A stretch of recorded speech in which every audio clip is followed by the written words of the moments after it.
Yes, sir. Good job, iho. Congratulations. Salamat ho, sir. Pero mukhang wala kayong narinig sa mga sinabi ko, sir. Ang sabi ko po, mga pulis ho, na naka-assign sa inyo ang mga involved. So, matagal na silang hindi nagre-report sa akin. Awol na mga yon. Alam niyo, sir, sawang-sawa na ho ako sa ganyang alibay eh. Ting may involved na lang ng mga pulis sa isang krimen. Yan na lang parati ang palusot ng kanilang mga opisyal. Teka nga muna, Kapitan. Ako ba pinagbibintangan mo na may kinalaman sa mga kaso na mga skalawag na pinatay ninyo? Kayo ang nagsabi niyan, sir, hindi po ako. Hindi mo ba alam kung anong mangyayari sa'yo? Sa pakikipag-usap mong ito sa akin? Baka hindi mo alam. Kapitan ka lang, general ang kausap mo. Kaya kitang patanggal sa tungkulin. Kaya kitang suspendihin at ipatapon sa malayong lugar. Ano sabi niyo, sir? Ipatapon! Ikaw! Sa malayong lugar! Konyo! Sir, gawin niyo ho kung ano tingin niyong tama. At ipagpapatuloy ko ang investigasyon ko sa kasong ito. Pero kapag nakakuha ko negabuhok na ebidensya laban sa inyo, ipinangangako ko sa inyo, sir. Ito ho mismong kapitan na to ang siyang magkukulong sa general na katulad niyo. Are you threatening me? Pinag-iingat lang kita, sir. Pinag-iingat saan?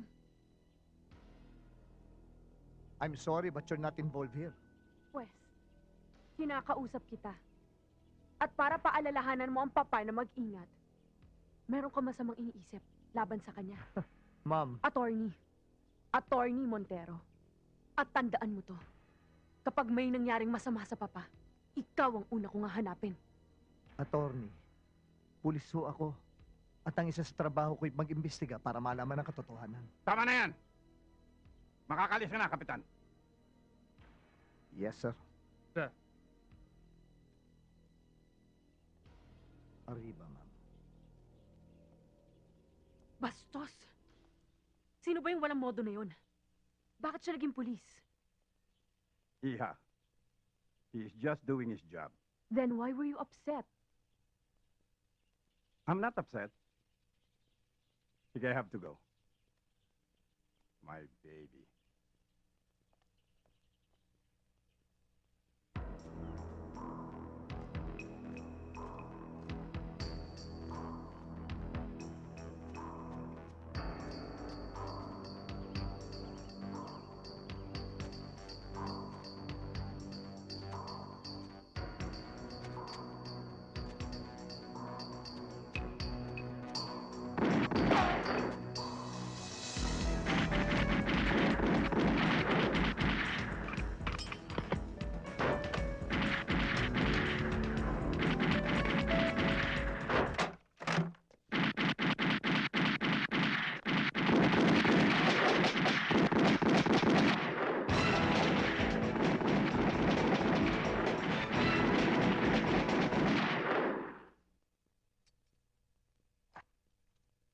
Pare, sumusuko na yun ah.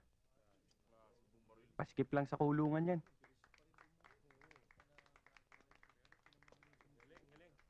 Tapos na kayo? Oo. Kami naman, ha? Kami naman. Kami naman. Okay.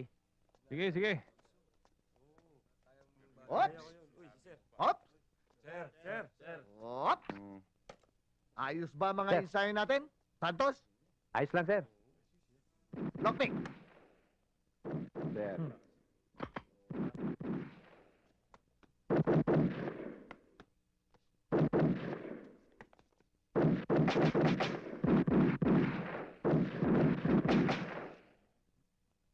Magaling din, no? Pero si Sir, magaling dyan? Oo, mas magaling.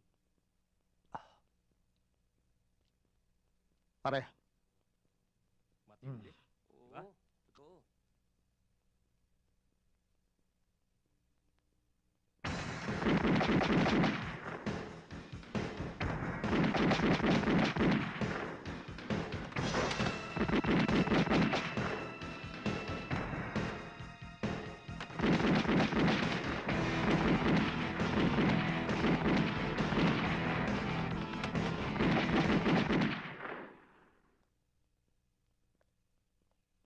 Sir, parang mali yung binaril natin. Parang kabaro. ha? Bakit?